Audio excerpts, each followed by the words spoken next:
बोलिए वृंदावन बिहारी लाल की जय हो। इस प्रकार से समस्त गोपियां ब्रजवासी खड़े हैं।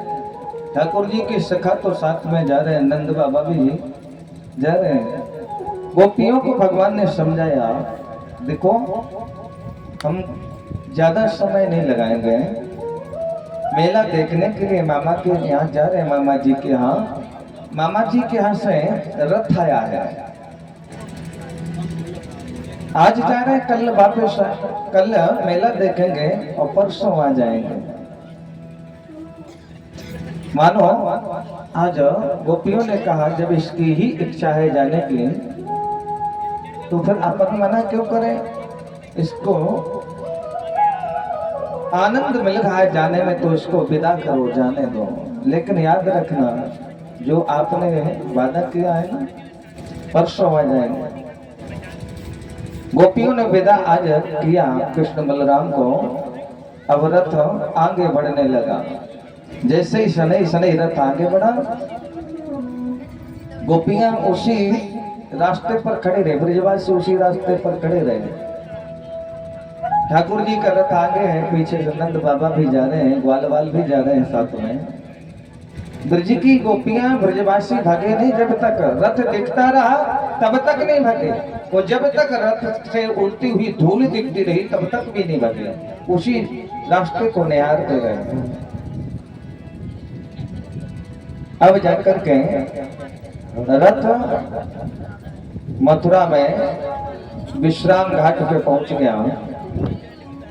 यहाँ अक्रूर जी सोच रहे हैं, हे भगवान न जाने क्या होगा। तो अक्रूर जी की शंका का समाधान करने के लिए ठाकुर जी ने लीला की। अक्रूर जी ने कहा, देखो भैया यमुना बहुत गहरी है। कृष्ण बलराम से कहा, तुम जल में नहीं आना, रथ पर ही बैठे रहना, और शाम हो गई है, मुझे जाए स्नान कर लें।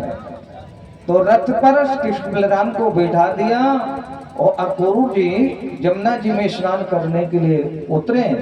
और जैसे ही यमुना में डुबकी लगाई अक्रूर जी ने, तो वही कृष्ण बलराम की मूर्ति यमुना के अंदर दिखाई पड़ी।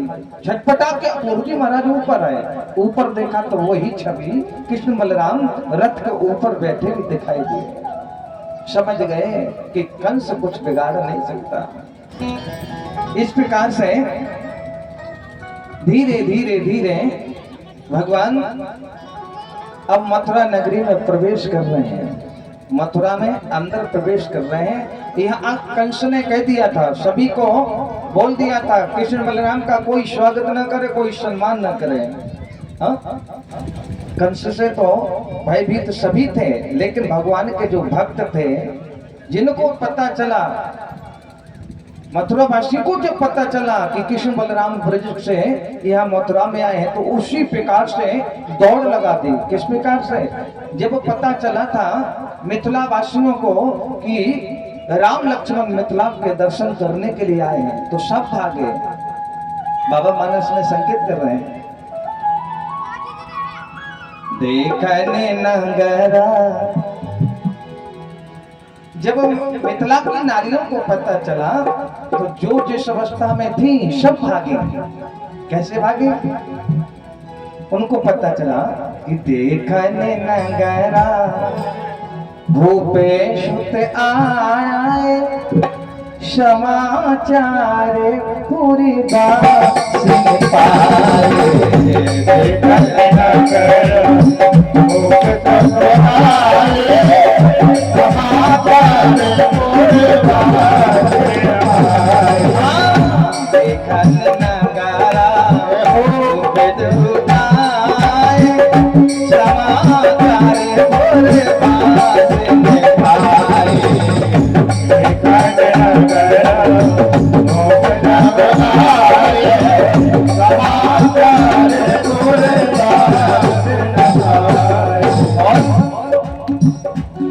से देख रहे हैं। जो जिस अवस्था में थी कि निकल ना जाए, हमारे दरवाजे से निकल ना जाए भगवान, ऐसा न हमें दर्शन ना हो पाए, उसके पहले ही निकल जाए, तो भागी। जो अंदर थी तो वो भागी, और जो नई नारियां थी, नई बहुएं थी, वो तो अपने मकान के झरोखन से देख रही है ठाकुर जी को।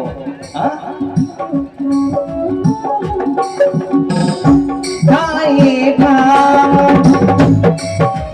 अरे धाये धाम, काम सब त्यागी, मन हो रंग निधि लुटत लागी। धाये धाम, सब त्यागी, मन हो रंग निधि लुटत लागी। धाये धाम, काम सब त्यागी, मन हो रंग निधि लुटत लागी। लुटन लागी जुगती भगना। नई नारियां ऐसे हाथ करके ठाकुर जी को देख रहे हैं। और जो ये माताओं की विशेषता होती है, जब किसी को देखते हैं ना तो ये तो देख लेते हैं, और जब मुंह ढाकते हैं तो अपने केवल आंख खुली रखते हैं। आंख से दूसरे को तो देख लेते हैं, लेकिन दूसरे लोग माताओं का मुखारबिंद नहीं दे सकते। तो नई नारियां अपने भवन के झरोखन से देख रहे हैं कृष्ण बलराम को। जुगती भगना झरोखन लागे, जुगती भगना झरोखन लागे, निरीखहि राम तुझे हरागे। जुगती